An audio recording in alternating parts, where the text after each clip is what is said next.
wale malugo onye gadia de nke gana na gana na ebugo mwezi dele zoku nkonye na menya balanye nubole ndi na balo so elubelu isi ndi na efele no elubelu isi nubo omoli meji wonya boku ina nubale ina no mu na mwe nwala belugoli odudu golu gwego de ramala mmanwu anya lo dike no bobo kwankiriri mwe gwa ga akwa udala FM musimu kenunu janina kediwe ne kolunu nchebu 104.7 ina no mo ogugwego na eluo majiba janine ke na mafuanya achọkwa anyị n'oli afọ na nkwọ ebe na anụ ụbọchị na anọ nyaka mụ na-ekwe n'ebubu ị na-anụkwa ọnụmụ Udala FM na-ekwerutelu n'ụdegbo ndị ọma okokoko ndị ọma.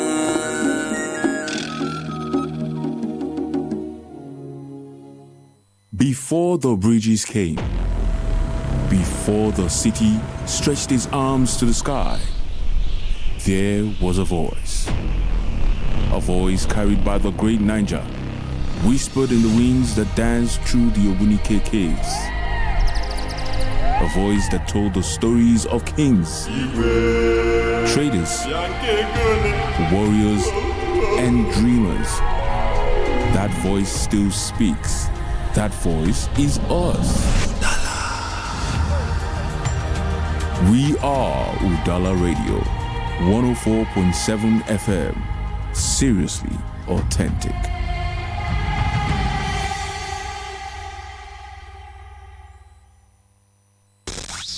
When politics unfolds, when decisions are made, we reveal the impact. Welcome to the Polity, your deep dive into the forces shaping governance, policies, and power. From the halls of government. You were there. I was not there. Check the record. Wait now. I was not there. To the voices of the people. We are suffering. This suffering is too much. It's too much. Look at the students. There's no job. They finish school. There's no job for them. We analyze the undercurrents, expose the intrigues, and break down the narratives that define our democracy. Dr. Tony Olisa Mbeki delivering razor-sharp analysis, and Ebuka Franklin and Chisom on the question wheel, driving the conversation. We bring you the most compelling discussions on governance, policies, and power plays. Stay informed, stay engaged, stay ahead. The Polity, every weekdays at 9:15 a.m. Exclusive on Udala 104.7 FM Onitsha.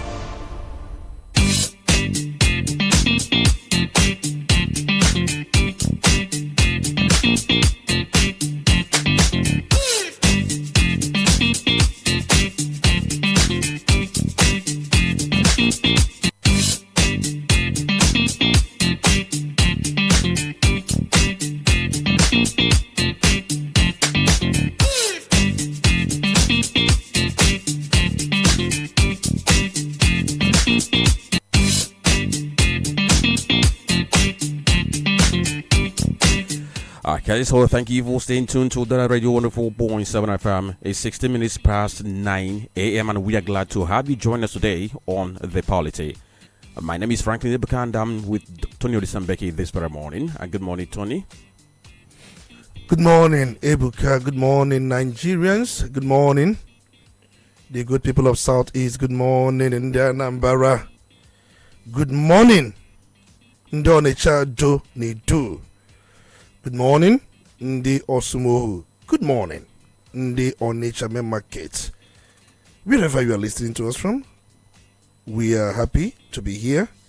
We thank God Almighty for His mercy, for everything He has done in our lives. And we also ask Him to give us the wisdom to say the truth.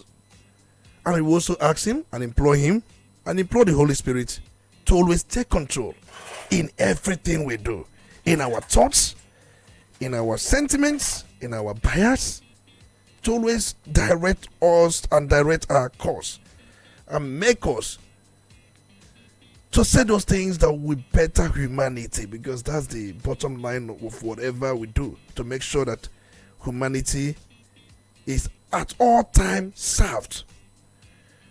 You're welcome.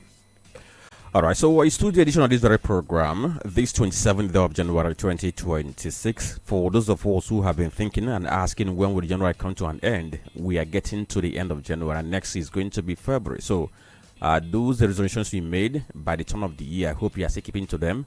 And the plans you set out for the year, I hope they are on track. So we are saying welcome to this program, The Polity, on Udala Radio 104.7 FM.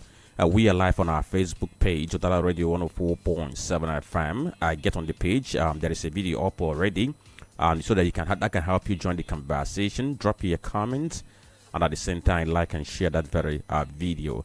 We also live on our Instagram and the YouTube channels at Udala Radio. So let's get interactive today on today's program. And I must tell you that a lot is happening at the national level, down to the state, and even beyond the shores of Nigeria.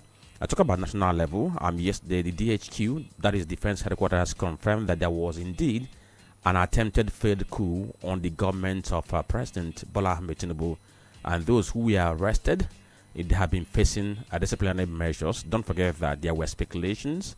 In fact, there were reports that the military denied initially, but this time around it's been confirmed. Then here in Anambra State, of course, the closure of Onitsha main market by the government of Anambra State is getting so much reactions. And the reactions have been mixed. Some are for and some are against that very closure. And we're going to talk about it by the time we begin our conversations. Then, if you look at some of the reports captured on the front pages of newspaper, you see that the defection of Yusuf, the governor of Kano State, to the APC is also getting headlines. Because the former governor of Kano State, Umaru Ganduje, he returned to Nigeria yesterday from London. And when he returned, he was part of the defection ceremony of Yusuf, and he made a promise that Yusuf is going to get an automatic ticket to run for second term. If that is going to be granted, only time is going to tell. Then talk about the presidential panel recommending that federal government should freeze rice importation because it's now hurting local production. They are saying that as it stands now, we have surplus supply of rice in Nigeria, and that's why we are seeing crash in the price. But local rice farmers are crying because they have suffered losses. So it's time to end importation. That's what they're saying. Then Anambra State Police Command is making a call to people of Anambra State because Anambra was listed among states who recorded the least number of people who apply for the ongoing recruitment into Nigerian Police Force. Anambra, Lagos, Ogun, and Ebonyi State, and a couple of other states. Whereas other states, the likes of Adamawa, Benue, Kaduna, they are, ranking high. And the state command is appealing to people who are able-bodied for them to take chance of this opportunity so that by tomorrow, nobody's going to cry marginalization. And other things we have going. The court case between Nyesom Wike, the FCT minister, and FCT workers is ongoing today.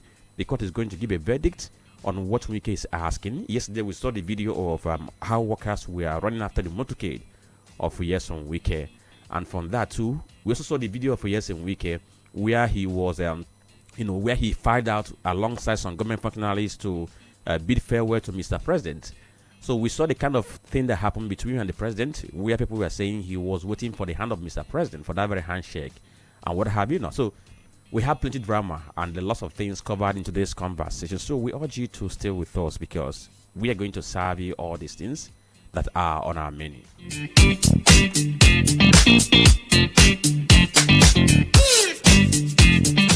Okay, so we have a four newspapers, Daily Sun, Vanguard, The Punch, and The Guardian. And we have to begin with the headlines on Daily Sun newspaper.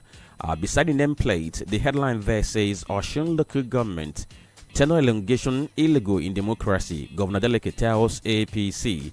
The rider says, accuses ex-Governor Yetola of using police to lay siege on council secretariat. The story is on page 10. I don't know when this is going to happen.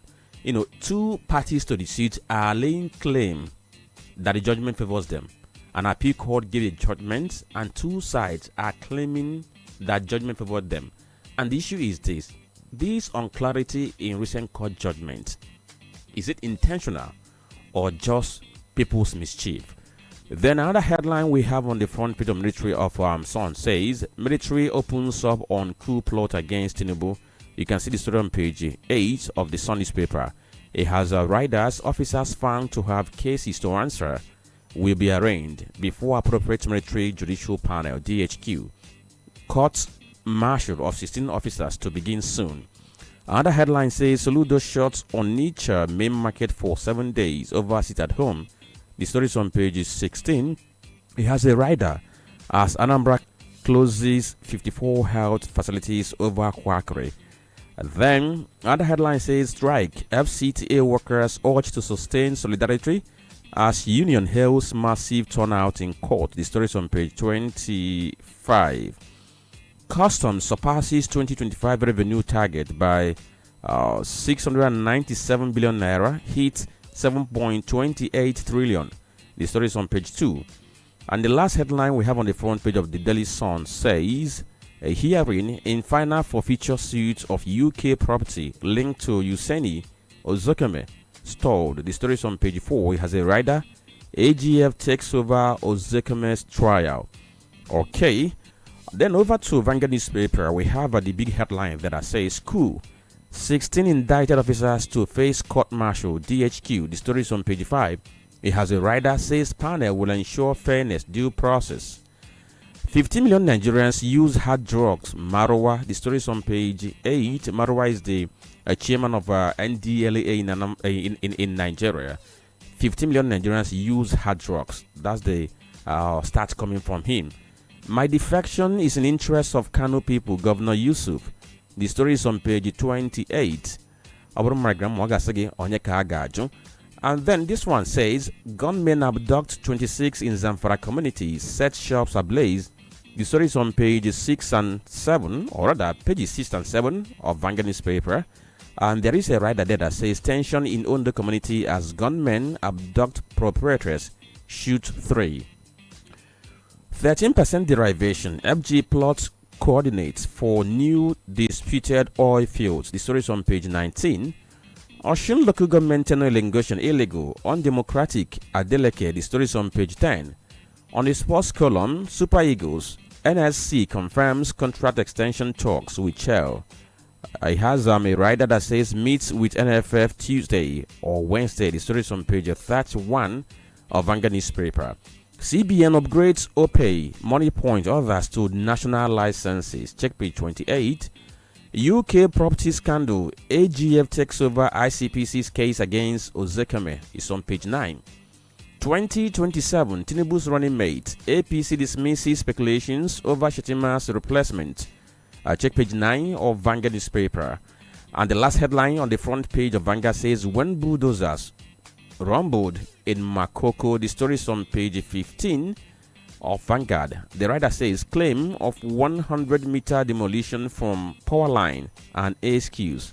Residents, they're the ones who are counting their losses based on the demolition that has been ongoing there, being done by the government of Lagos State. Over to Punch.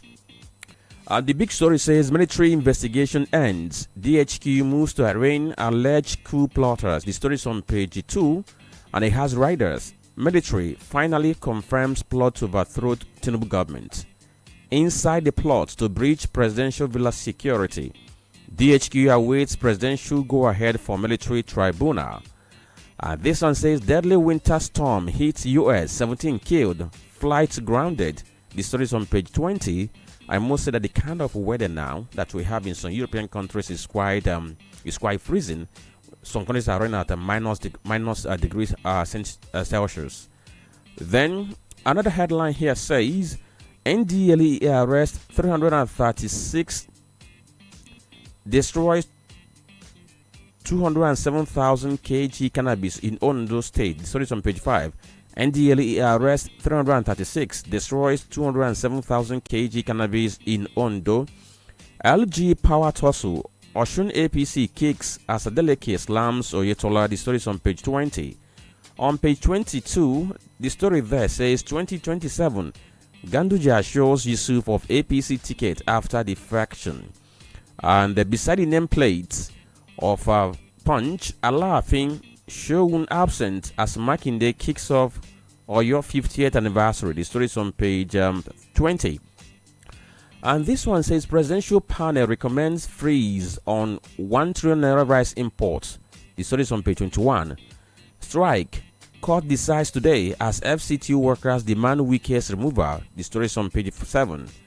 Over 400,000 jostle for 50,000 police jobs. The story is on page 7 of a Punch newspaper. And we go back to the last paper we have this very morning. And the big headline here says, residents on the brink as rents spike above yearly income in major cities. We have to retake this. Residents on the brink as rents spike above yearly income in major cities. The story is on page 6.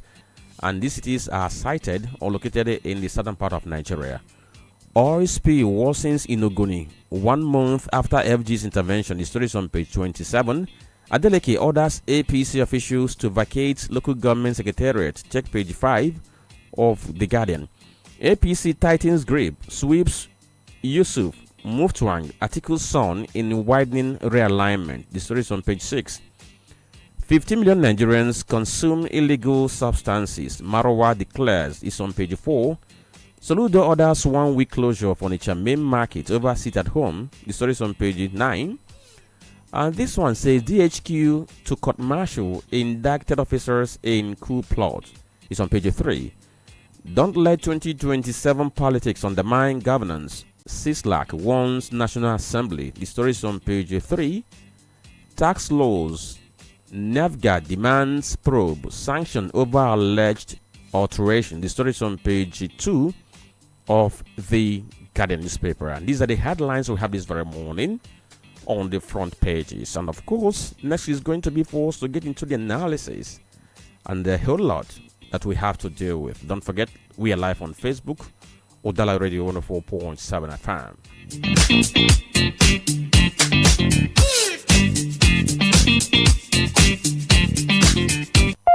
You're listening to The Polity. Get involved now.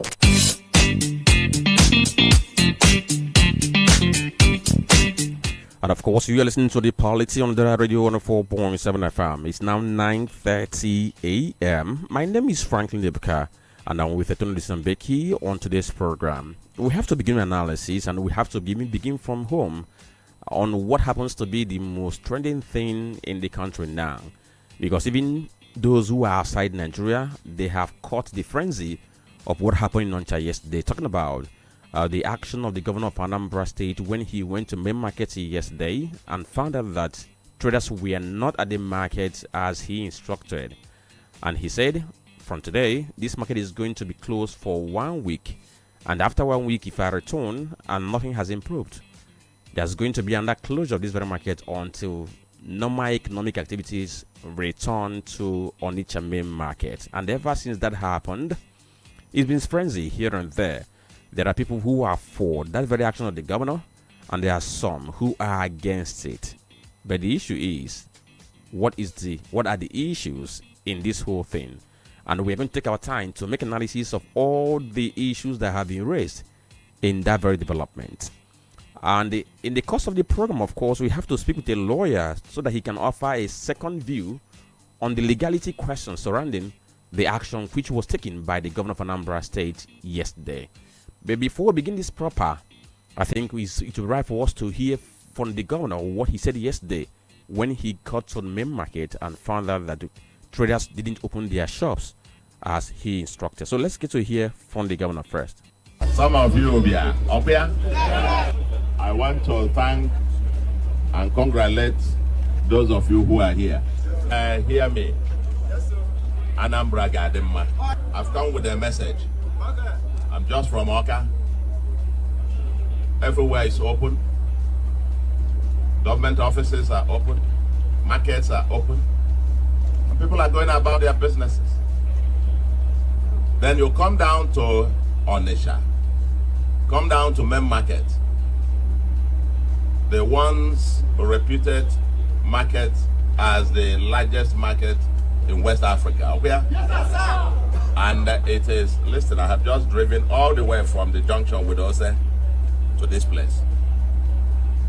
Through much of Johnson, I've seen through Johnson, I've seen through Bright. And the shops locked up. I've peeped inside, a few persons here and there. Okay? anyone who has not opened, for main market of all markets to be shut down. I know that people have done this sit at home on Mondays for quite some time now. And as they say, an abomination that lasts a year becomes culture. No. This can no longer go on in Anambra. Are you hearing me? And I will tell you this. You either decide that you want to trade here or you can go elsewhere. This main market, if you don't want it to open, I'll come and take bulldozer and level it.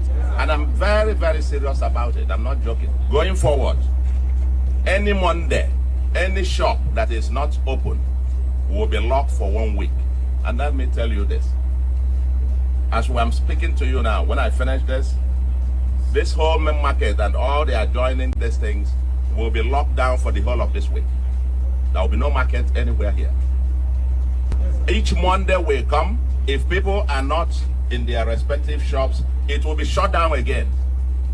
If you like, I don't mind shutting down main market for the remainder of this year. We're not going to allow this. It's plain economic sabotage. And also we suspect whoever closes their shop to have some criminal intent.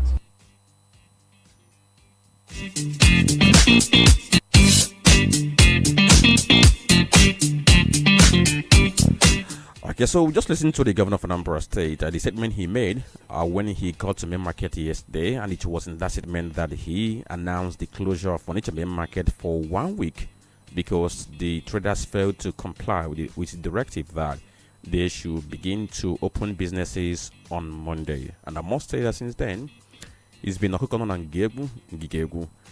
Different thoughts have been heard, different views have been heard. But if you go to the street, go to communities, I will tell you from people I have heard talking, many people are not in support of what the governor of Anambra State did yesterday. And that is where we are going to start. So, Tony, the action taken by the governor of Anambra State, how do you view this very action by closing Onitsha main market for 1 week? How do I view the action? Remember yesterday when we were on this very program, we discussed extensively about the issue of Monday sit at home, and I opined that at this point it has achieved nothing. We started sometime around August 2021. By August this year, it will amount to 5 years. We've started this sit at home, and we have to measure the miles we have taken and more like reassess our stock. If you're doing something repeatedly over a long period of time, at a point you have to change strategy. If one strategy is not working, maybe another strategy may work. This strategy of sit at home, I must emphatically opine that it has not worked. I have said it many times, not today, not tomorrow, or not yesterday. I have been on this, and I have been consistent about this. For those who have known me, even before this current sit at home that started sometime around 2021, August, there had been times sit at home were declared either to press home over unlawful arrest or the way and manner the security operatives dispersed and handled members of IPOB. We have had sit at home, but it had never been declared in such a way that it will be consistent every Monday. Mostly sit at home is to press home a particular thing, but when you keep it in perpetuity pending the demands you made, you asked, has that strategy worked in achieving that demands you've made? You asked me, how do I perceive it? Yes, very unpopular but necessary. Many may not like it, as we have noted. Many people do not like it, but those who may like it are those basically who are outside the country. Igbos in Lagos, Igbos in Calabar, Igbos in everywhere. But those in Anambra State, Southeast, they do not like it. And I said the other time that if we want to do this sit at home, why can't we extend this sit at home to everywhere Igbos are? Idumota, Alaba, And so many markets in Lagos are controlled by Igbos. Why can't we also do the sit at home there? Probably tell our brothers that we must press home because it will make more noise in Lagos. Because Lagos is also seat of government. Somehow is the second home to seat of government. We can do it in Kano. We can do it in Kaduna. We can do it in Bini. That is Bini City. But with this, because the idea is, what do we do to make government understand that we are not happy over the incarceration of Nnamdi Kanu? What do? We said sit at home in Southeast, right? And it seems that government is not listening because the government that holds Nnamdi Kanu is the federal government, not even the state government. So we are not even doing it in Abuja. Because there are so many plazas, many markets in Abuja dominated by Igbos. If you do sit at home where Igbos close down their shops and non-Igbos can also open their own, it will also make noise. But we chose to do it in the Southeast. And in doing it in the Southeast, it's more like somebody shooting himself on the foot. For those who said, yes, you've been bought over, you were once like this, I have been consistent with this. If you have followed my trajectory from when this was declared in 2021 and this attendant reputation, I have been tained one particular thing. So for me, we saw Governor Peter Mba of Enugu State. He did the same thing in 2023. We saw him closing markets and shops at Obwete Market, Enugu. And he closed over 106 shops. In his own case, Obwete Market, we know how popular the market is. Not that it closes, but many people will not open their shops. Not that if you come to Obwete Market, the gate is locked. No. But just that people will not open their shops. What did he do? He locked up all those shops. And in doing so, people termed him all manner of things. And the issue of whether he has the right, probably we're going to come to that. Can you force somebody to come out and open his shop? He was saying it was not punitive because I saw his response, Peter Mba of Enugu State. He said it wasn't punitive, but rather it was corrective to tell our people that you cannot sabotage the economy of the state where he governs and walk away with it. And banks, he sealed 2 banks. He sealed ShopRite. He sealed Spa. These are places he sealed. He sealed Spa. He sealed ShopRite in Enugu. He sealed 2 banks. I'm not going to mention their names. And then he closed over 100-something shops. Both along that Obwete axis and many other places. This happened in 2003. And we checked, did it work? After some time, those shops came back and pleaded that they would open. And they were given strict conditions and they later opened. That's why if you go to Enugu State during Mondays, if you go to those areas, they open businesses, banks open. And these places that before now were sealed opened. But I thought that people that felt that he had no power to do that would have challenged him in court. And possibly we hear from the court whether he has such powers and under what law did he do what he did. Now coming back to the governor of Anambra State. More like a replica of what Enugu State governor did. But in this case, I listened to his text. He said that the whole thing is pure economic sabotage. That's what he said. That there are people who, for one reason or the other, sabotage the economy of the state under the cloak of sit at home, that will not work. And that's why he did what he did. Now, I have been able to look at the parts of the laws. And possibly, I don't know if we're going to talk about that later, but his enforcement, very unpopular in the eyes of the people, admitted. Many do not like it, admitted. But he feels that he has exhausted all the internal mechanism. I recall the governor sometime in 2023, he went around asking people to come out. People did say, we never had security. We do not have security. Provide security for us. If you want markets to open, provide security. So at that period, they didn't say we are unwilling to come to market, but provide security because there is fear. So he went back in 2004. He did the same thing. The same chorus, provide security.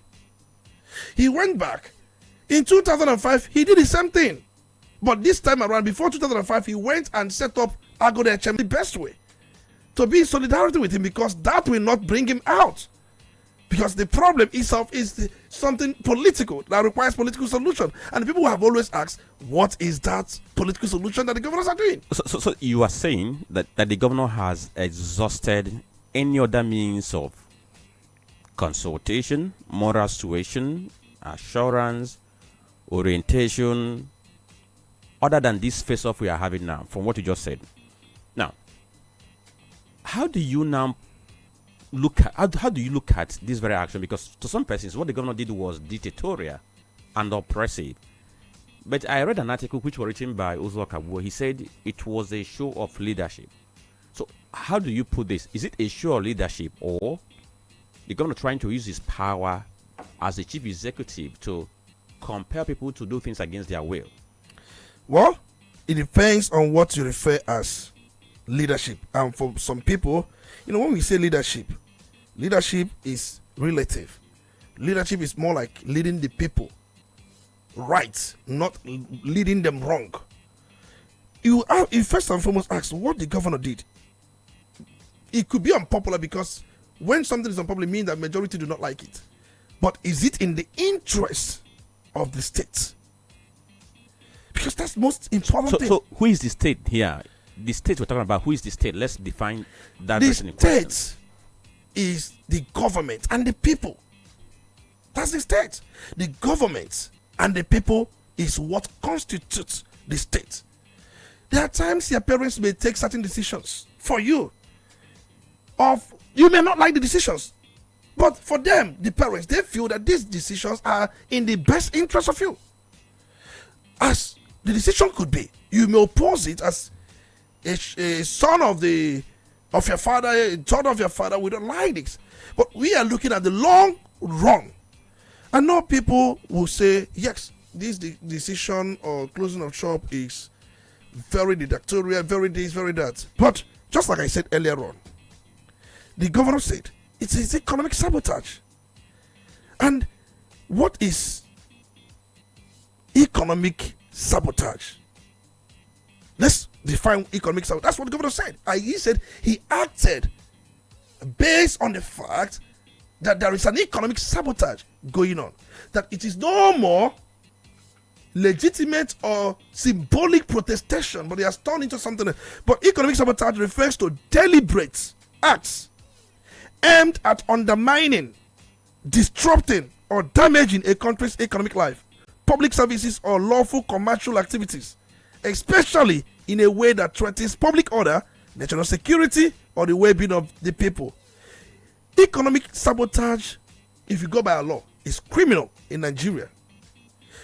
Under the Criminal Act, which is applicable in southern Nigeria, acts that unlawfully obstruct trade, damage property, prevent free movement, or interfere with lawful businesses amount to economic sabotage. Now, before you go on, in your definition, you mentioned one particular word: deliberate destruction, obstruction. So, from what is playing out now, these monitors at home, is it deliberate, or it was enforced on the people, or it was injected on the people by forces? There are people that started this, because it was this sit-at-home first came sometime around August 2021. IPOB first declared it, and when they declared the sit-at-home over the arrest of Mazi Nnamdi Kanu, and they said it was a way to show solidarity, but we saw how they quickly suspended it. But when they suspended it, they have lost control over it, and people attempted to come out. We saw intimidation, we saw threat, we saw brigandage. Some non-state actors started threatening people that if they come out, this will happen to them, that will happen to them, and out of fear, people moved back, out of fear. So at that point, you ask, was it deliberate? Deliberate in the sense that those who threaten people not to come out, purely deliberate. Purely deliberate. Was it intentional? Purely intentional, because those people intended that businesses be disrupted. So on the side of the traders who are now observing, are they observing this money set home deliberately, or fear has normalized Mondays as a day they stay at home I think to relax? The point is, it's a combination of some of these things. One, there are those who have normalized it. It has become a culture that they would want to rest on Mondays. The fact that are used to the period in view. There are those who have normalized it. There are those who believe that why I can't still come out is because of fear. There are those who believe that I'm still doing it because I'm in solidarity with Nnamdi. So the two reasons why people do not come out. One, normalization. Those who feel that let me just rest. There are those who do not come out because they still have the fear. If I come out, I don't know what's going to happen. There are those who also push that no markets open because in solidarity. So these are the three reasons. But I find out that those who are more into this in solidarity do not want anybody to open shop because everything is enforced. What government did is now forced. The shutdown before ab initio is forced. And let me also let people know that under criminal code section 516 of the criminal code states that any agreement by two or more persons to unlawfully disrupt trade, markets, transportation, or economic life is a felony. Section 516. Okay, so Tony, let's hold this very felony so that we bring in this very lawyer. We speak with him. We now get back because I know that you have a lot to talk about in that very area. So we have online Barrister Raymond Kanebe. Good morning, Barrister. Yeah, good morning, my brother. How is it? Yes, we are very fine. Thank you for joining us this very morning. My pleasure. So I'm quite aware that as Onyanambra, you already know what is raging in your state, in as much as you are in faraway Lagos State. And it's about the closure of Onitsha main market by the governor of Anambra State. And there has been a question on the legality of the action which was taken by the governor of Anambra State. Some people are saying that it is their right to choose whether to open their shops or not, or whether they want to go to market on any particular day or not. That is their right, and nobody has the power or the authority to tell them to report to market on any certain day or even close the market. So let's look at the legality of the action taken by the governor of Anambra State. How do you look at it from the legal point of view? Okay, thank you, Franklin. A lot of views have been aired on this question, and let me just take it pointedly. The action or the decision appears to have been in furtherance of the executive powers of the governor, right, under Section 5 of the Constitution, as it were. However, I think it's a little on the extreme of things, because let's look at it. What is the indicator that led to the policy? The marketers are not coming to market for reasons that the state should be particularly worried about. So for fear of their lives, they have decided to avoid, the market on Monday. It's not as if there is a case of public disorder, as it were, or a let's say a pandemic, or there is a project that the state government wants to undertake in that axis. So I can't find that decision within the very limited window by which a government or a governor under the window of an emergency could make such a declaration. So I think this is more of an attempt to. It actually overreaches the right of the people to even congregate, their right to to trade and to. In fact, it extends to the right to freedom of liberty, freedom of movement, and So I think it's an executive overreach, and the people should not be punished. People should not be punished for the government's own undoing, because that's what it looks like to me. In fact, under international law, I think it even borders on collective punishment, which international law principles frowns against. So I think it's rather illegal, it's unconstitutional, and the marketers might want to, proceed to a court to test that executive. It's not even an executive order; it's just a mere declaration. It is not even. You cannot justify it as a regulation declaration or issued in a gazette. He just went there on a Monday and then just made a public declaration, and that is not it's not a law as it were. So this is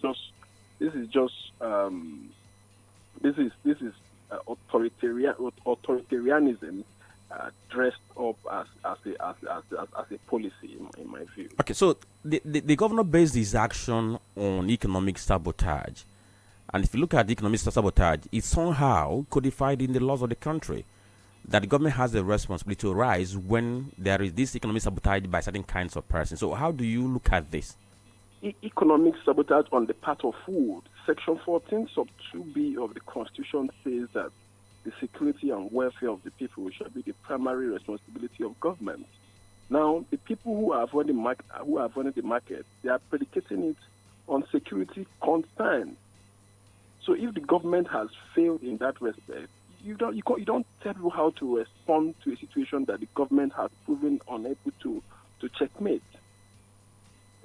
So people have the right to decide for themselves how to protect their own safety when it is evident that the government can no longer guarantee it. So I don't see this as any form of economic sabotage. It borders more on the right to self-preservation. And the right to self-preservation is the supreme law. All right. Before every other law. Barrister, let me come in there. The right to self-preservation. Let me come in because when you say sit at home, it was never a collective decision of the people. It was imposed on them by non-state actors. You are speaking as if the sit at home was something the people sat down and decided to do on their own. They never sat down. It was enforced threats. So, and governor trying to reverse the threat. That's where he's coming from. There were some non-state actors that unilaterally enforced this on the people, that they dare not come out. And the government is now coming that these non-state actors are committing economic sabotage because it was deliberate, intended. If you go by section 516 of the Criminal Code, which specifically states that any time two or more persons unlawfully disrupt trade, market, transportation, or economic life, it is a pure felony. And he went further to say that obstruction of highways, public ways, often used where roads are blocked to stop movement of goods and people, that's under section 249, subsection D of the Criminal Code. And the governor coming from that angle by pointing out that these non-state actors, not the people, the non-state actors, that these people are committing economic sabotage as a responsible government. He cannot sit idly and watch this economic sabotage, the threat imposed on people, the enforcement of this sit at home by these non-state actors on the people continue. So the issue is not about people on their own taking a decision, we don't want to do this. That would have been if maybe they have done that. What you are saying comes in there. But where they were on their own, this sit at home was imposed on them and enforced by the same set of people. It becomes something not by their own volition, but something put on them by non-state actors. So that is where I think government is coming in. Who bears the consequences? Yeah. Who bears the consequences if the action, as you have rightly pointed out, is an instance of the non-state actors? Why should the marketers who are trying to preserve their safety be vicariously liable for act that is not directly attributed to them? They are merely responding to a situation that the government is not able to checkmate. All right. Now, where government comes in and says that these markets, as we have them, because just like I said earlier on, these non-state actors, where they are, possibly many of them have been arrested, many of them have been prosecuted. And if you had watched my intro, I said, this is not the first time Governor Soludo has done this. He has tried this in 2023, tried it in 2024, tried it in 2025. 2026 is the year he's coming out with this measure now. This, what you call extreme measure. That's this 2026 part of it. But all these years, why he was trying to do this, people have made one demand. And that demand they have made is provide security. Yes. If we provide security, we will open these shops. So what it means that they have shown willingness to an extent to open businesses. But Now the governor in 2025 signed into law Anambra State Homeland Security Law that led to the creation of Operation Udogachi, that also led to the creation of Agone Chamber. And we've seen the works done by these groups. They have busted camps. They have neutralized so many of these non-state actors. They have taken over some of their territories. In fact, limited them to the boundary area of the state. And the governor came back again and said, I have done that which you asked me to do. I have provided that security. I have got on these people, eliminated so many of them, put them to the boundary where they operate. Now open shops. And then if that is not done, we are going to open this shop or allow you to stay more and take a decision. For me, I think it's a responsibility question and a responsibility call on the part of the government. If government has not done anything in the area of security, I will be here speaking against government. I will be here telling government, go and provide security for people. I will be here telling people, because you look at some towns before now that people do not go to, Osumohu, Asia, Iseke, Mbosi. They came back home. They came back home. They had their Christmas. They had their festivals. They had a lot of things, even with low turnouts. But the issue is, we've seen that this thing has become a pattern. And if you look at the non-state actors, they have given the counter directives. Government asks people, go back and open your trades. The non-state actors say, don't even come out. So it's now become an issue between government and these people. And where government has said, we have taken control. We are in control of security. Come out. So the issue is, for me, I think is something we have to pause and more like look into. So I totally agree with you on the very disturbing, the very unique situation around this and what has prompted the government action. Nobody would dispute that. But the way Mr. Ebuka framed his question is on the legality or otherwise of it. Right. Something may be morally justified or be legally wrong. Your contentions have, to me, appeared more as they are on the moral side of it, on the practical side of things. That is what ought to happen.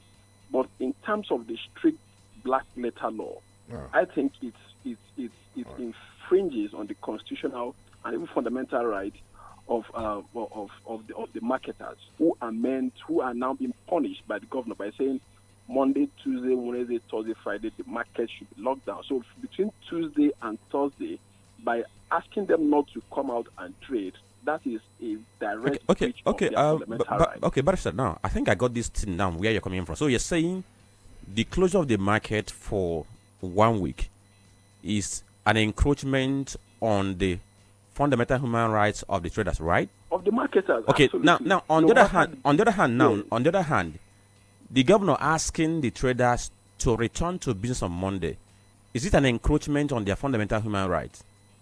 So I didn't get that. Asking them to do what on Monday? To return to business on Mondays, begin to open their shop on Monday, is it an encroachment on their fundamental human rights? No, it is not. It is not an encroachment of their fundamental right to ask them to open on Monday. It is not. But there is an issue, because before this whole sit-at-home issue came up in Anambra State, the marketers, of course, Monday for every marketer is a serious business day. You get. So they didn't just suddenly wake up and decide not to come to their shops on Mondays. It was a response. It was a fright that was put in the minds of the people. And as much as my friend has waxed lyrical about the extent of security that has been provided in the state, it remains relative. It is who becomes a victim. When someone becomes you can't tell somebody how to protect themselves. You can't tell someone. It is an individual knows the best way to protect himself. I would say that it's only a tree that sees is about to be cut down and stands there. All right. So, okay. All right. I wanted to come from the angle of public order and peacekeeping authority, because Public Order Act is a federal law, is something domesticated by most states. Many states have domesticated it. And if you go by that very law, if you go to Section 3 of the Public Order Act and its related provisions, we have where the law gives government and possibly governor the power to prevent disruptions to public order, commerce, or daily life. So where they prolong sit at home, we shut down markets, schools, and transport, don't you think this can be classified as a disruption to public order, where the Public Order Act under Section 3 mandates government to act in response where there is such disruption. Of course it can, but at whose consequence? At the consequence. No, we are talking about actors. We are talking about the legality. It should be levied at the foot of the non-state actors. No, not the average man on the street. I understand your point. Because we are talking about the legality. If government or the governor has power to act in response to public, order or security disruption, which we have seen that this could also be classified as this. But the situation where the non-state actors, just because we know definitely when two elephants fight, the grasses definitely will bear the brunt. Because it's more like a wax seat, maybe loosely, a fight between the government and the non-state actors. And there's never a time there will be such a fight without the people bearing the brunt. Because the government now coming from the power of the law, I have just cited Section 3, which mandates governor like Soludo to respond in times like this, to respond in situations like this. But we know that he cannot even do that without the people suffering. It's impossible. Because we know very well that this ought to have been on the part of the non-state actors, not using the people as a scapegoat, as you rightly pointed out earlier. But at the same time, we find the impracticability of such situation without the people bearing the brunt. So that is the part I'm coming from. But he has said, I get you, but because let me stay back on the law again.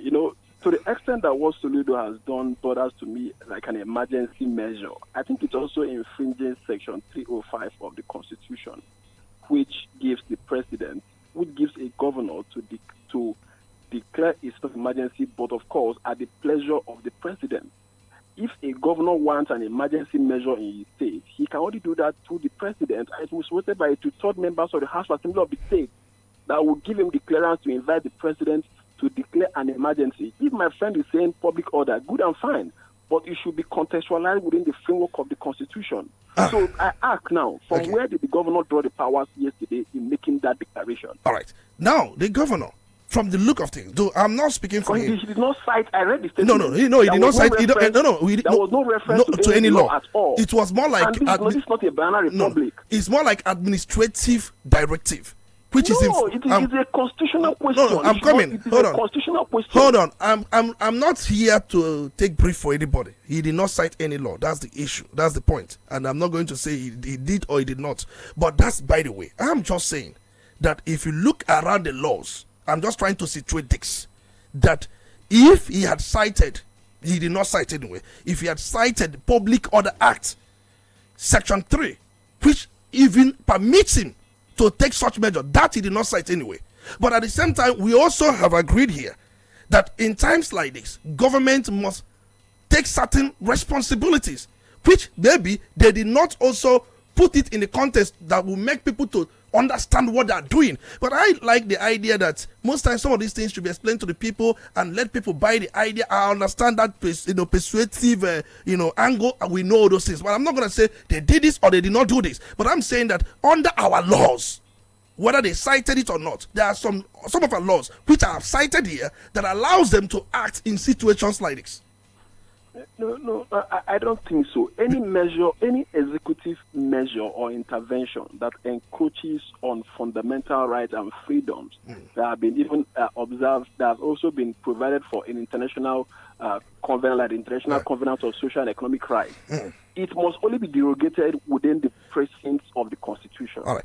It must be done within the precincts. Let me take you to. So what happened yesterday for me is a well-intended action, an altruistic executive action that has unfortunately infringed the provisions of the Constitution. I just want to add one more thing. Hold on. Let me come in. Let me come in. Please, one more thing. One more thing, please. All right. Please, if you go by Section 45 of the Constitution, because you'll be mentioning Constitution lawyer, and if you go by provisions of Section 45, Section 45 was apt to recognize laws like Public Order Act, which probably you did not think it is enough because you only come from the angle of Constitution. Section 45 of the 1999 Constitution says nothing in Section 37, which has to do with freedom of movement, this and that, Section 38, 39, 40 or 41 of this Constitution shall invalidate any law that is reasonably justifiable in a democratic society. You ask, Public Order Act, which the Section 45 allows and says that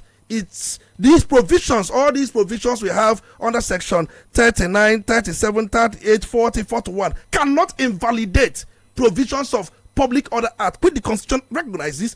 And for me, where I think, even though they did not cite it, that law alone is enough for responses government yesterday, even when he did not cite it, because the Constitution under section 45 admit that such laws do exist, and it is important that it comes in to address certain excesses as against some of the provisions made under our Constitution.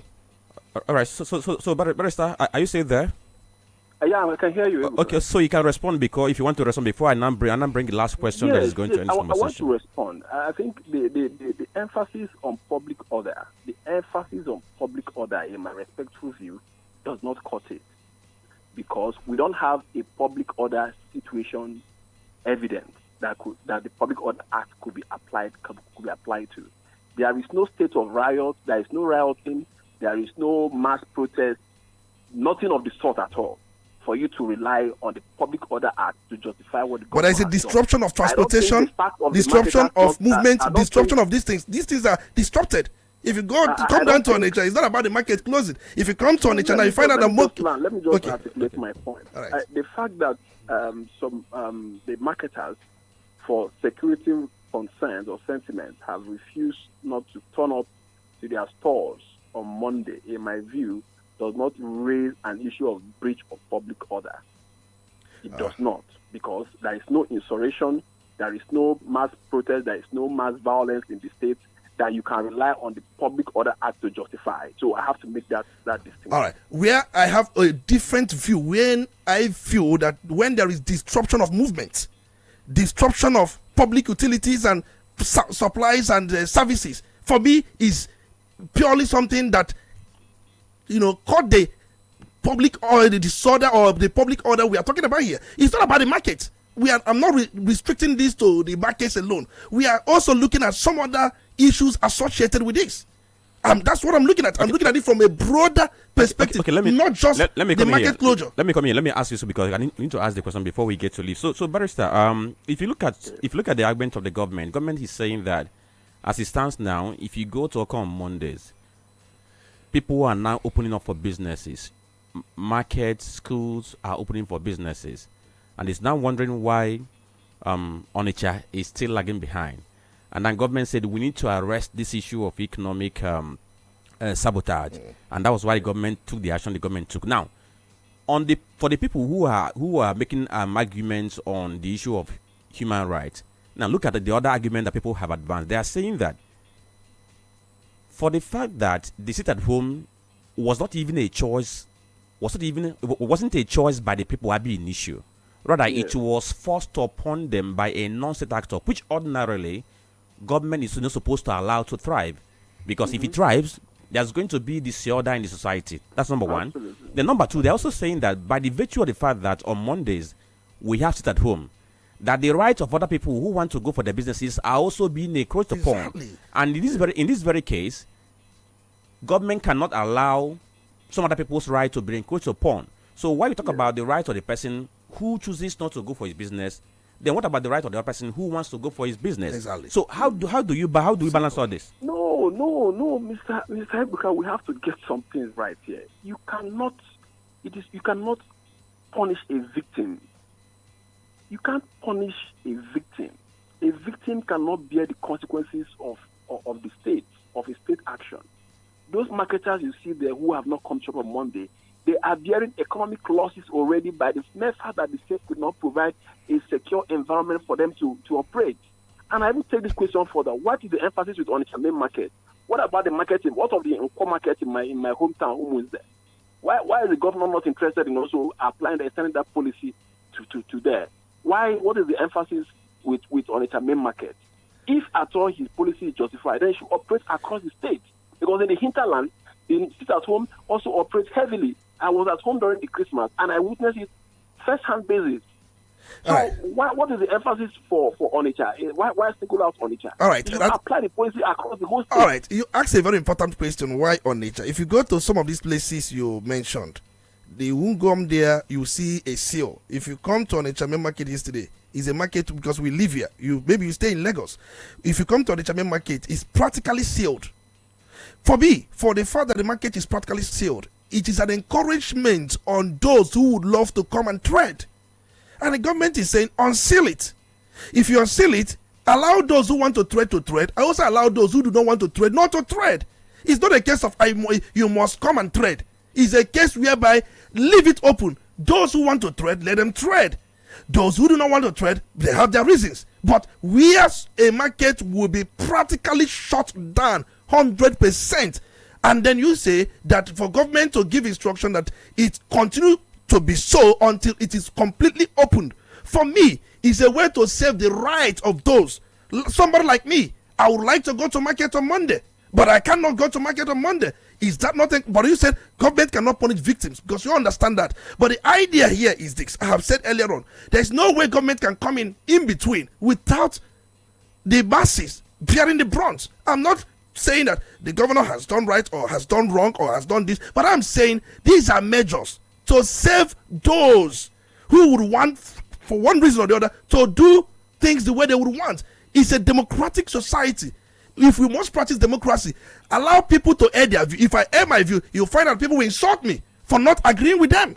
But I will not insult them for saying their own view. But when they insult me that I must think and act the way they act, that is normal democracy. You want democracy on your own part, allow me to also have my own freedom and exercise certain rights. I want to exercise. Hold it, Tony. So, Barrister, because at the point we are now, we have divergent views on this issue. So, where I want us to end this conversation is on the issue of what do you think is the way forward? If what the governor did wasn't the right thing to have done, what do you think should have been the best way to resolve this lingering money at home, which has crossed over 4 years, getting into its 50 year? Yeah, it's 50 now. So because you might recall that I've written about this in the past, and I've pointed out the very, very delicate situation of this issue. It's a very delicate issue that, honestly, no one can really point to you a permanent cure to it, you get, because it is an issue that has a social and emotional dimension to it. But as much as government is well intended in what it has done, you cannot legislate. You can't legislate fear. You can't legislate your way out of fear. You can't do that. What the government appears to be doing is to legislate and to coerce people to get out of their fears. But we don't have life is sacred. We don't have more than one life, and these marketers who have been witnesses to some of the very violent way that some of their colleagues have had to be killed on either being caught up on their way to the market or either on their way back and all of that. They have to respond the way they should respond. So to your question of what is the best way forward, I think the best way forward remains to diffuse the Nnamdi Kanu question. If the Nnamdi Kanu question is not diffused, honestly, no amount of legislation can stop what these guys have put in the homeland. No amount of legislation, because even the governor who is working very hard today because he's in power, in 2 or 3 years time when he's out of power, I tell you, he cannot move around in Anambra State on Mondays if this practice succeeds. He would not be able to move around in Anambra City on Monday without enough security cover. He is doing it because it is convenient for him to do it because he's the governor. But if 3 or 4 years from now he's out of power and the situation succeeds, he cannot move around Anambra on Monday without enough security protection. Okay, all right, okay. So the solution lies in diffusing the Nnamdi Kanu question, and automatically this whole issue will gradually phase out. And I think the IPOB lawyer, Aloy Ejimakor, is something of the sort. Even though I'm not a fan of him, but what I like to know, you can't quarrel with the truth. That is what it is. Until we resolve the Nnamdi Kanu question, we'll continue to bear the very ugly consequences of it in our homeland. Okay, thank you, Barrister Ceremony Kanabe. Thank you for speaking with us this very morning. It's my pleasure. Thank you. All right. Okay. Thank you. So, we have some commercials to attend to before we get to see how we can accommodate one other thing before we open the phone line. But I know Tony wants to say something, but I'll give you some other time for you to address that. But for now, Let's quickly attend to this very commercial. We'll be right back.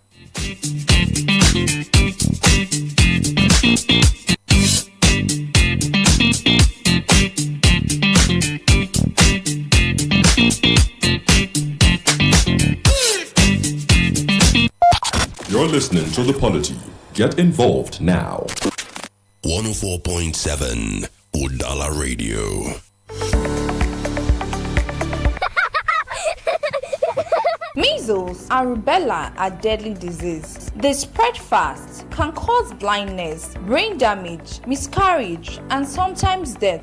Every day, Nigerian children are at risk. But there is good news. The Saints can protect your child. The Anambra State government will conduct a mass vaccination campaign for children 0 to 14 years from 4th to 15th February 2026 to protect children across the state from deadly diseases. Take your child 9 months to 14 years for the measles rubella vaccine today. Complete all routine immunization doses from birth. After the campaign, routine vaccination continues in all health facilities. Vaccines are safe, effective, and paid for by the government. Don't wait. Visit your nearest health facility or vaccination site. Leave no child behind. This message is brought to you by the Anambra State government and partners.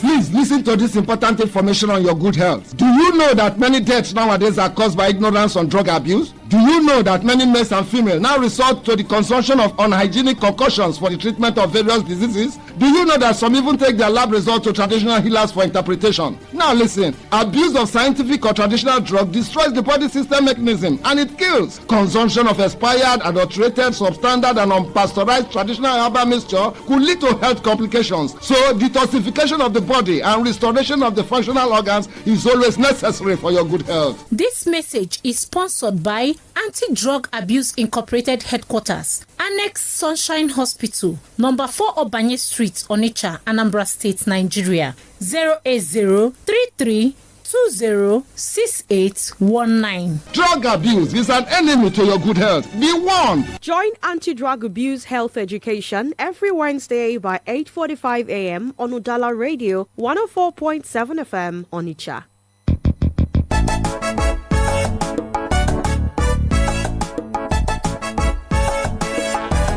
When you think of roofing, think of strength. When you think of durability, think of beauty. And when you think of all three combined, think Best Aluminium MFG Limited. At Best Aluminium, we don't just manufacture roofing sheets. We create protection, comfort, and style for your home and business. Whether you're building from scratch or repairing an old roof, we have exactly what you need. Our products include stone-coated roofing sheets, aluminum roofing sheets, and colored roofing sheets. But that's not all. We also offer residential and commercial roofing services, roof repairs, gutters, emergency roofing services, and even durable cookwares that bring quality to your kitchen. Visit us today at 30/32 Anyika Street, Awada Obosi, Anambra State, or call us right now on 0806-416-2374 or 0706-059-6203.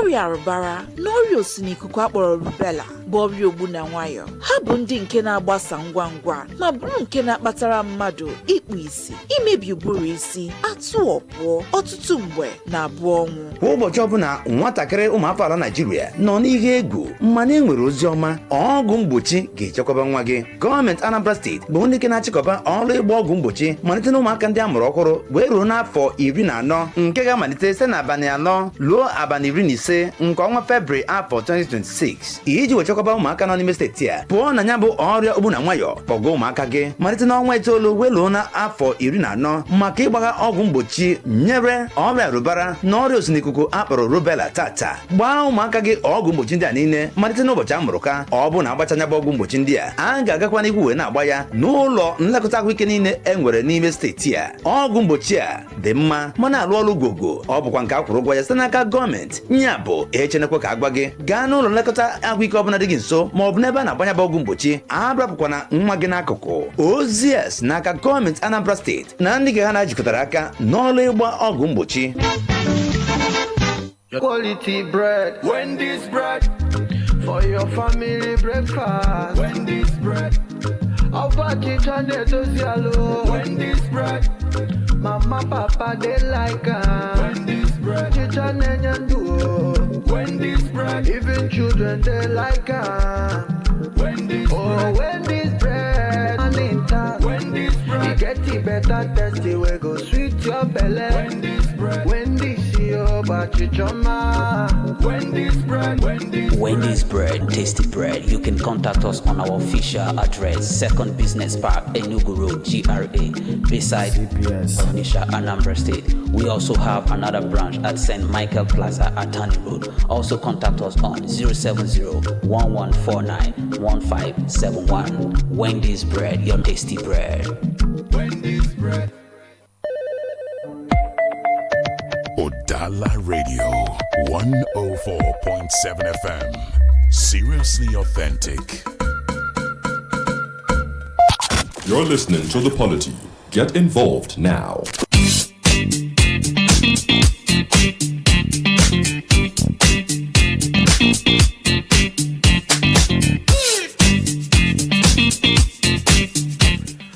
All right. Thank you for staying tuned to Udala Radio 104.7 FM. It's 24 minutes past 10 a.m. and you're listening to The Polity. My name is Franklin Lebukanda with Tony Olisambeki. We are looking at development in the papers and the closure of Onitsha main market by the governor of Anambra State for 1 week yesterday has taken much of our time, but we'll see how we can wrap up this and then bring in one other thing. And in fact, once we get an update from our correspondent who is at the main market, of course, we're going to feed you with the information over there, because what we know is for certain is that the market didn't open, but we're getting some feed about our development in that very area. So once we get more about it, we are going to give you feed on that very one. So Tony, so are you going to make a recommendation before we get to another issue we want to cover this very morning? Definitely, because we must know very well that why this thing is what it is because of what had happened in the past. I've always said it many times that we Igbos, we are hated in this country, we are marginalized, there is no doubt, and we have seen it in many ways. And our politicians, many times, they have not even done that expected of them, because why things are turning up the way they are is as a result of prolonged marginalization. After the Civil War, things are no more the way they are, and we know how we are treated, and have always been on the forefront, campaigning against some of these discriminations and discriminative tendencies we've witnessed as a people. But I've always said we must find other strategies. We can't be putting our one strategies inside the same basket, because you asked the barrister the way forward. Because I've always said, look at the economic losses. If we total what will be lost in this week, and we also equal it with what we have lost, because I expect if we are talking about losses that we're going to incur as a result of this sit at home, we can also imagine the losses we have also had. The market traders and women are the one bearing the brunt. When IPOP introduce their own, they are bearing the brunt. When government comes with their own, they are bearing the brunt. So you have to look at it from both ways. The economic losses, they have had these economic losses over time. Billions have lost. And we also have seen what they are going to lose now. So it is not a good development. I said when we started that Mba perhaps did something like this. It worked for him. And if you go to Enugu State, some of these markets continue to open. But Anambra State is a delicate place. And one have said that Anambra State is just the credo when you talk about Ndebo. So it's important. I will also appeal to governor, possibly to revisit. Yeah, possibly to revisit some of these measures. Because the idea is, let's allow a purely democratic institutions. If you decide not to come out, because people are saying you can't force me to do it, nobody will force you to do anything. But allow those who would also want to do it, so that you don't try to claim your right and at the same time block other person from having his right. So as much as you are saying it is my right to do this, to sit and then do not come out, it is also somebody's right to open up and allow that space, and that person who tries to also do what he wants should also be protected.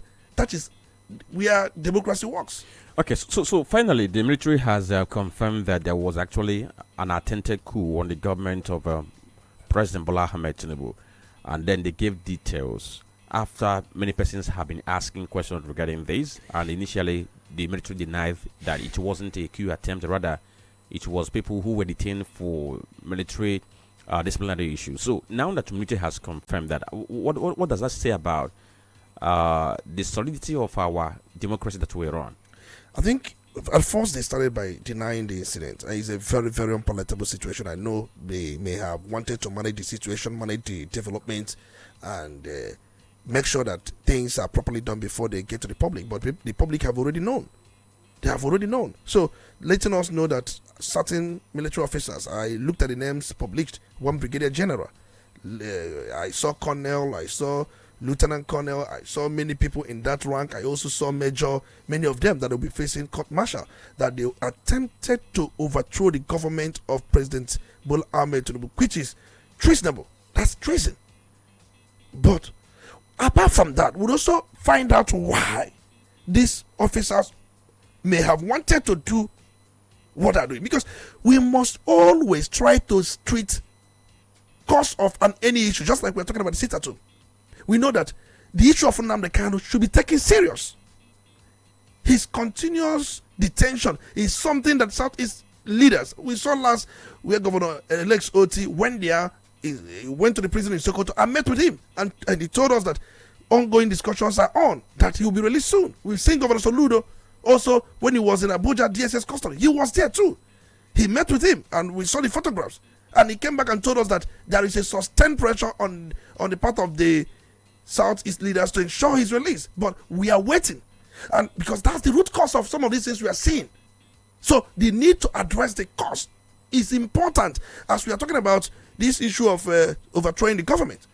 Yes, we know definitely that those people who did what they did, because no matter how aggrieved you are, there are many channels, legitimate channels, you are going to follow, other than taking a backyard to do what you want to do. So these people took a backyard, but we must also look into their grievances. What could have been their grievances? What could have been the reasons they wanted to do this? During the time of Buhari, I don't know if there was a time such was speculated. There was a speculation, but it was later revealed that nothing like that happened. Under Jonathan, we saw nothing like that happened. Under Yar'Adua, nothing like that happened. So even under Obasanjo, nothing like that happened. So why could that? Now, if you're going to look deep, looking at the names of those who were released, they all came from the north. Yeah. Gombe, Niger State, Kaduna State. And one from Plateau. One from Plateau and what have you. So is there any link between what some persons in the north feel about the comment of President Bola Ahmed Tinubu that they have been excluded and annihilated? For me, it is a stark reality that the north, to an extent, I wouldn't say completely, to an extent, they are not happy with the government of President Bola Ahmed Tinubu. And these people may have listened to voices. They have shared certain views of their people, and they felt that the best way to do it would be that very way. And remember, during the time of Buhari, especially Southeast, we are not happy with his government, because his government maligned us. Operation this, Operation Python dance, that was what we saw. Our people were brutalized, massacred, obliterated, annihilated. We saw all manner of things. In fact, at the point, we are as if we are living under siege. But we did not take the backyard. We did not try to do what some officers from the north are attempting to do. We endured. We saw things. In fact, I remember when some people were killed at St. Edmund. I was on top of it. I know how vocal I was during the government of Buhari then, during different governments, shouting. And I was doing those things not because the people were saying, right on, dude, no. And I went there myself. I announced the day I will be there. And I was there myself. And I saw things myself. And I was very emphatic about that very development. It was brutality. We saw these things under the hands of President Muhammadu Buhari. But we did not attempt the backyard, because we know that government, if you want to change government, it must be through a democratic process, through the ballot, not through any other way. So the way and manner we saw what happened, but it's also an opportunity for introspection on the part of government. Because I have said many times, we will not continue with the government of Poropaism. Government of Poropa, we cannot continue. if you go by the provisions of the Constitution under Section 14, government must ensure, that is where we talk about federal character. You spread a lot of things to command what? National loyalty. How can you command national loyalty if everything is pigeonholed one point? But my concern is, it is a period of introspection. As we know that these people will face the law, and what they did is very, very condemnable. Very, very condemnable. But that's to tell you how much, I don't want to just treat this from the ethnic perspective, north, south. I don't want to treat it. Because some people will tell you that if the southern part of the country can endure to a great extent of the certain things happen under government of Buhari, why can't the north also endure? But the truth remains that I've said it many times, that we must look beyond ethnicism, look beyond tribalism. Can we do things in a way and manner that we bring this commonality, that we make everybody think about the welfare of the people? Can the welfare of the people be the most primary responsibility of the government? And that we have not seen over time. All right, so we're going to open the phone lines for you to join this very conversation. Our phone lines are 0803-221-6973 or 0803-827-6691. Let me make this announcement, please. We are going to limit it to just 1 minute because we want to bring more callers today. You're listening to The Polity. Get involved now. Hello, good morning.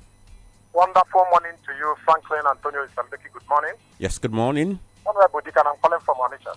Go on, DK, you have 1 minute. I'm seriously disappointed in the statement of the governor here. When Obog was shut down, he took the intervention of very for that market, for we to know the daily deals of NAFDAC. We have a governor, we have senators, we have representatives. They couldn't take on NAFDAC. Now you are coming as if you are feeling for the people, and you have to shut down the market for 1 year, and also insinuating that those who shut down their shop are it's sympathizers for criminal elements, thereby leveling I thought that they are criminals. You know, there are some certain statements that comes from a very well-respected office. Okay, some of us, or those who speak in favor of the IPOB, some criminals, those who speak against saints and what have you. So I don't really get that particular statement where it's coming from. I don't really get it. If people decide to shut down their shop, the gate of the market is open. That is enough ground for you to say that these people are criminal elements. Let's think of it. Then when you are when you're making statement on air, or you're a journalist and you are speaking in favor of the governor, you are okay, you are qualified to live in Anambra State. Let's come off it. Is it even the plight of the people? When Obogu was shut down, like I said, what did he do? Is he not assuming that GUO is in office in the main market? You are telling me you are going to shut down the main market? Our people have become so weak. Nothing is wrong in a protest. They can organize a peaceful protest beginning from the main market. Are you getting it? You can't just come out and make such a statement under a democratic setting. All right, thank you. And this is a professor for crying out loud. All right, thank you. 1 minute for everybody. Hello, good morning. Okay, 0803-221-6973 or 0803-827-6694. Don't forget you have 1 minute. Good morning. Hello, good morning. Yes, good morning. Your name? Franklin. Good morning, my analyst, Anthony Meseta, University of Onitsha. Yes, go on. This development, I think, is for us.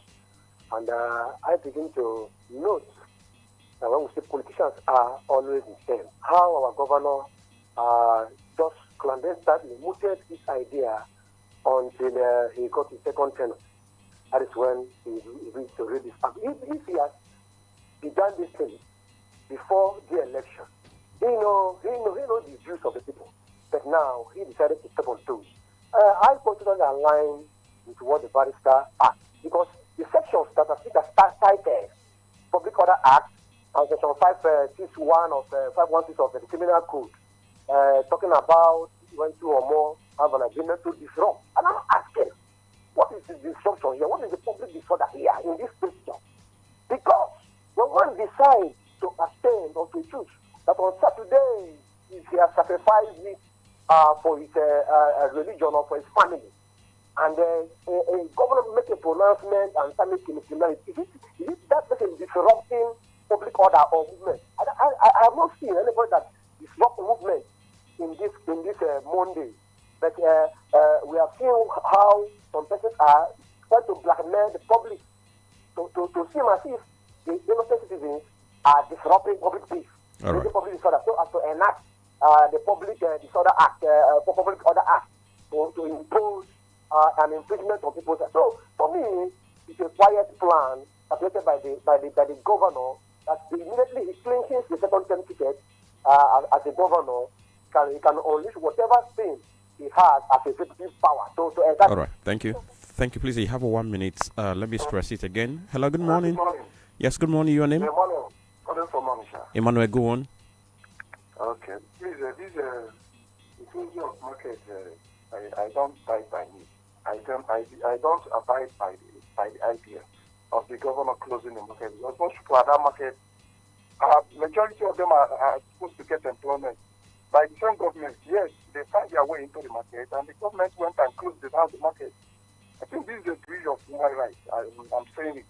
Even that particular market now, main market, they don't have any source of water in case there is fire outbreak.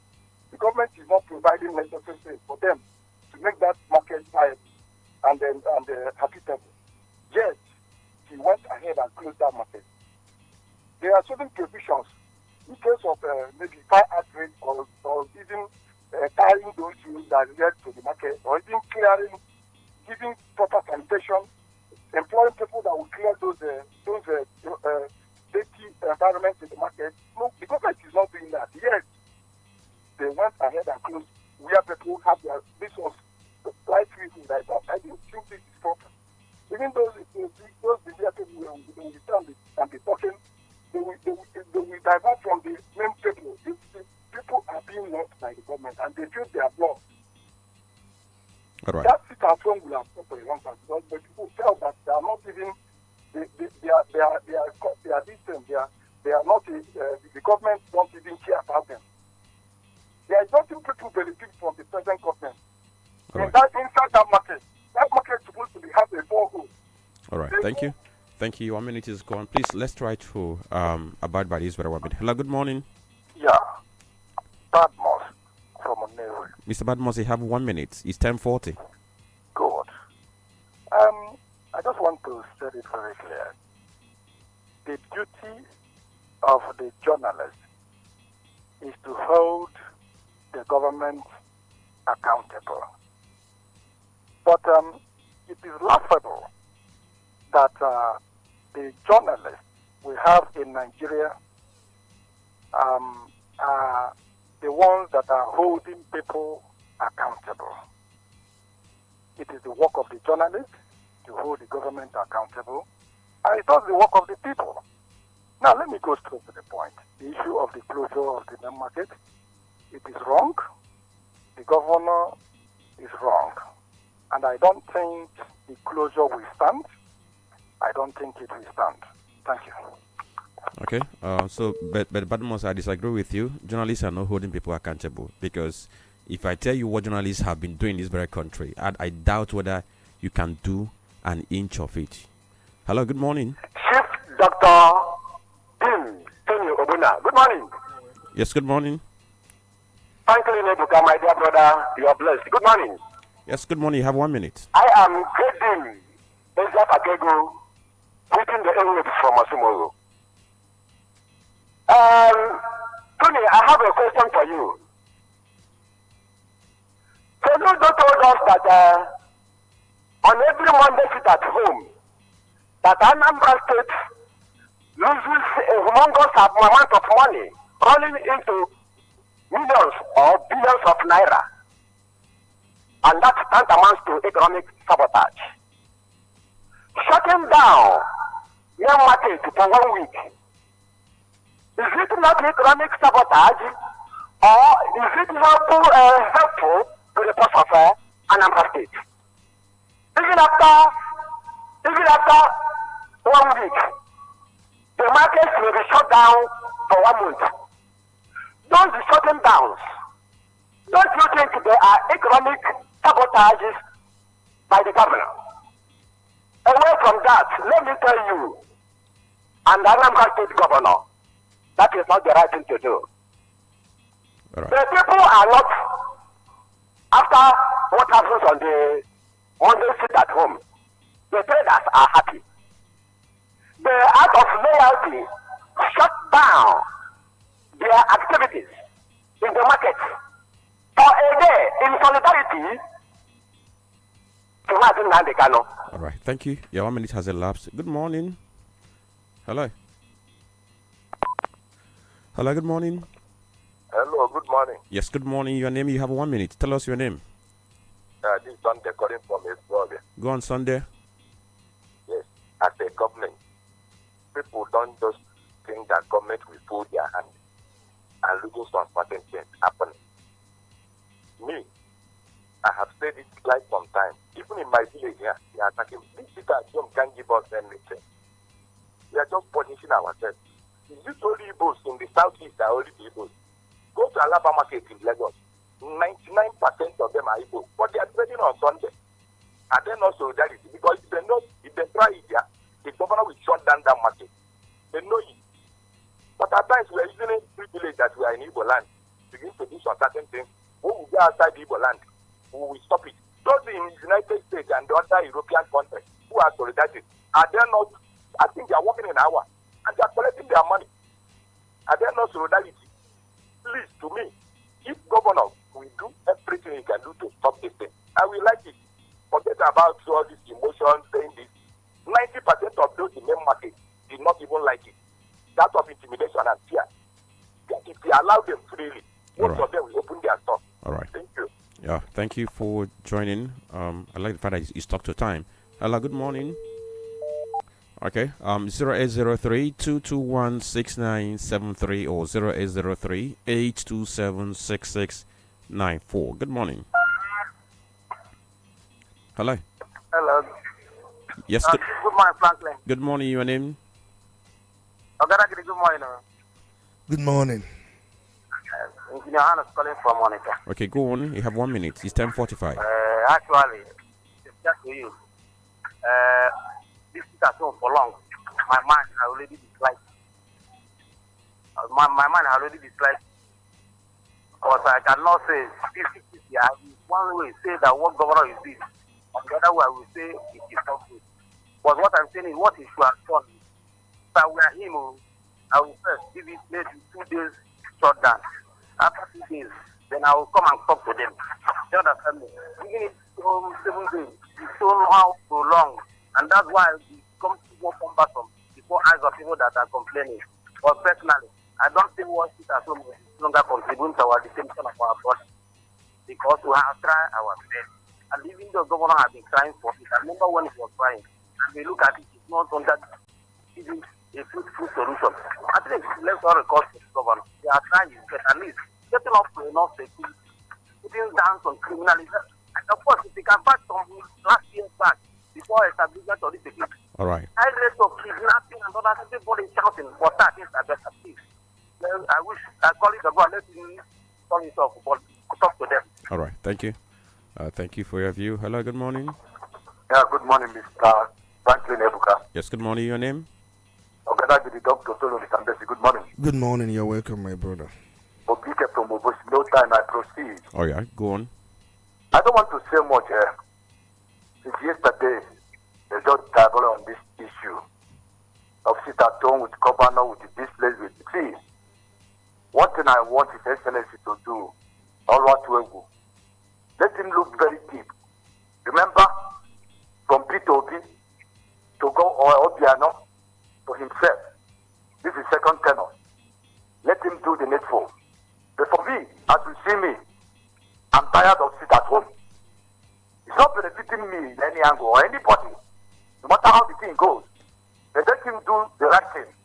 For school, for market, for shop, anywhere. Let him put security. Tight one for that matter. From morning till morning.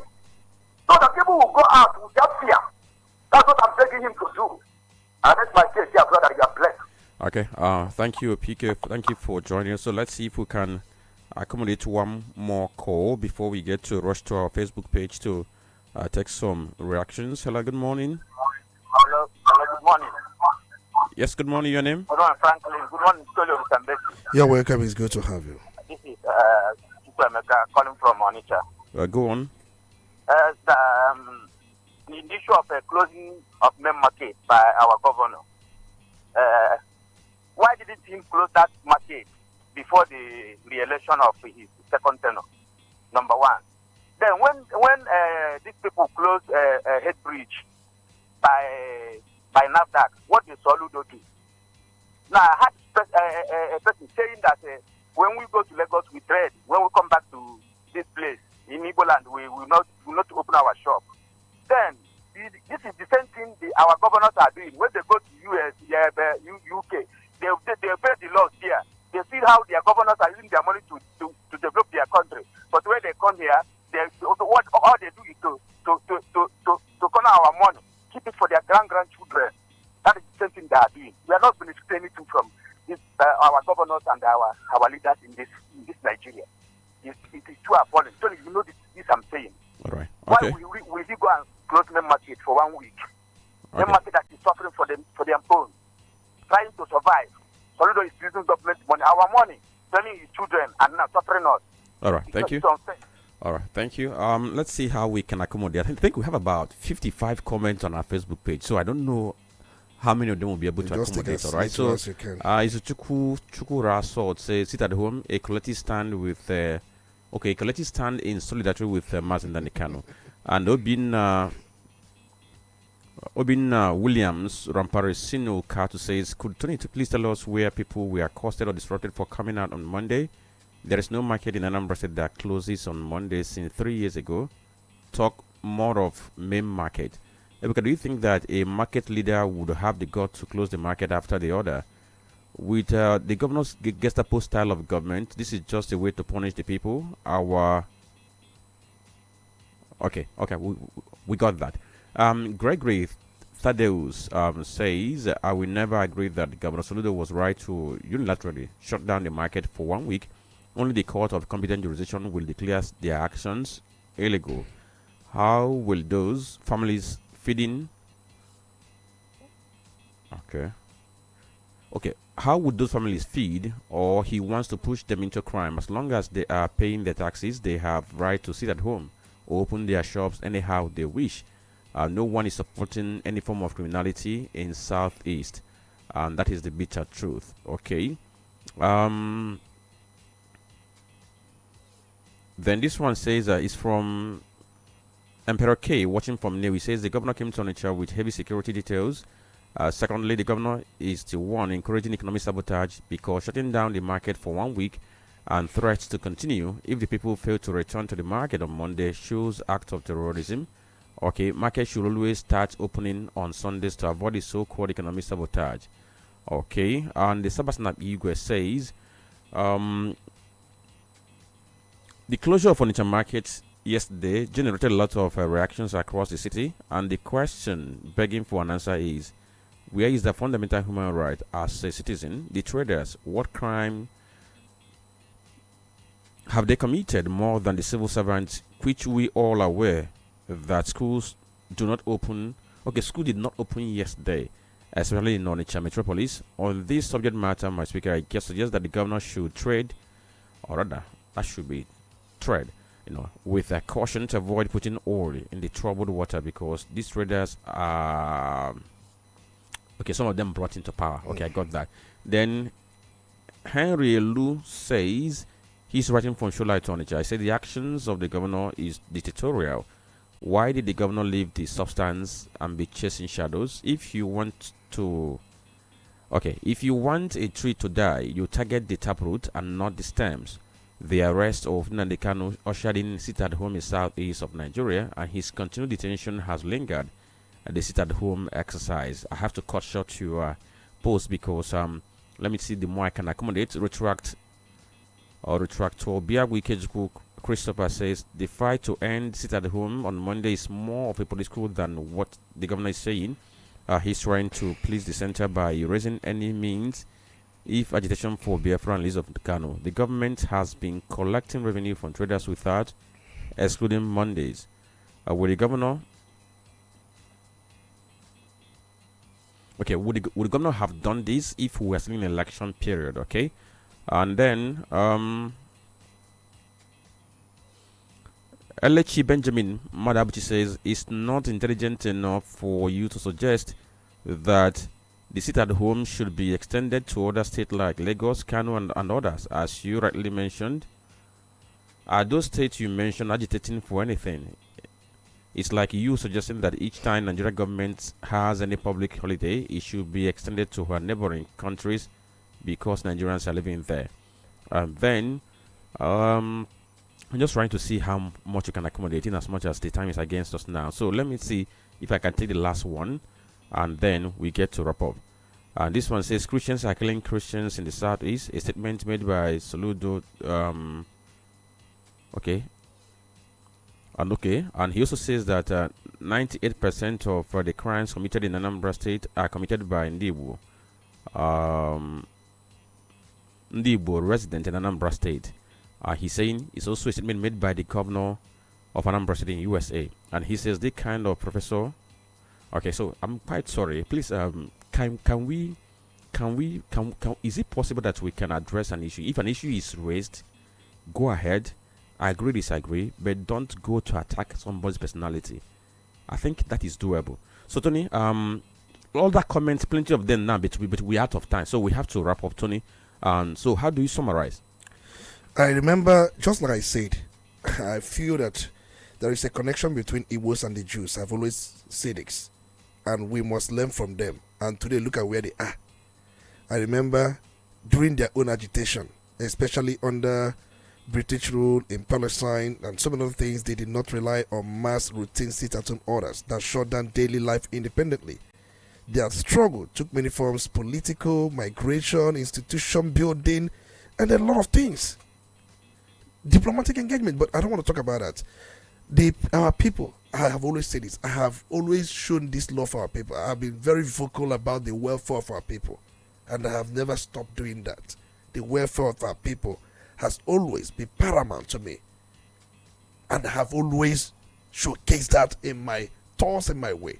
And where government fails, I will always advise government, and sometimes they listen. But the key thing I want to take, somebody said that shutting down the market as a way. If you look at when Mba did this, I said it during my analysis, and maybe nobody thought it wise to mention it. Mba did this in Enugu State. He did it in 2023. And his own yielded results. And when he was asked, how would you shut down shops as a way to punish the economic sabotage, he said his own was corrective. That he is doing that to correct the anomaly. He is not doing it for a long time. That is a corrective measure. But Soludo hasn't said whether his own is corrective. But I have heard government sources saying that what he did is corrective in nature. Not as a punishment, but to correct the anomaly. The most important thing is to ensure that the state, because we are told that he has been making certain engagements to see to the release of Mazen Namdekano. He has done a lot to see that there is security in the state, and situations whereby some people will force us to sit at home. We are recording losses. We have done it many times, and these losses, if you call it solidarity, there are many ways you can be in solidarity with Nnamdi Kanu, not by only Monday sit at home. You can do that by prayers. You can do that by any form of support. There are so many ways. And if we do solidarity alone in the southeast, somebody said, why would I tell somebody in Lagos, are they not Igbos? Is it something we are doing by state? The agitation for Nnamdi Kanu release is not something we are doing by southeast state. It's something generally Igbos are doing everywhere they are. Now, so it's extended beyond the southeast horizon. Also wrap up, somebody said that he thought that the governor would have privately spoken with those persons he wanted to go back to businesses on Mondays without making announcements in the open. That could have been, it could have not generated this kind of attention that you're having now. Yeah. I don't know if you agree with that. Let me say this thing. Maybe he has done that. Do you know that I have taken on a personal campaign? I have gone to places, radio stations, telling our people, let us find another alternative as against this sit at home. People who will attend to this. I have been to places, I have been to churches, I have been to assemblies. I have been to on different radio stations telling the people this is not the best way to go. There's other things we can do. And they will tell the governor to provide security. And I was one of those that said that we need security in Anambra State. I put for it. I did a lot. And before we know it, we have Operation Udogachi, we have Agonechemba, we have some of these things. And anybody can attest, things are getting better. See, the truth is, I like telling ourselves the truth. I like telling our people the truth. I cannot deceive them. Me, deceive them. And get what? I will not do that. I will always speak truth to power. Even in Nnamdi Kanu, where he is, he has not even sanctioned this. He said, that's not the only way to support me. But the truth is that we have normalized it. And the truth is, we cannot allow the non-state actors to take the upper hands on some of these things we are doing. All right. Okay, so thank you for joining this very program. I must say that, of course, our correspondent went to main market this very morning to say things. And the report he churned in was that the market is closed. Soldiers with tanks are everywhere at the entrances to the market. Not even a single shop is opened from the report he got. In fact, he couldn't even be allowed access into the market by those soldiers. So this is what it is this very morning, and we thank you all for listening. My name is Franklin Ebuka, and for all those who couldn't take the comments, it wasn't deliberate, but we appreciate all the inputs you do make. Good morning.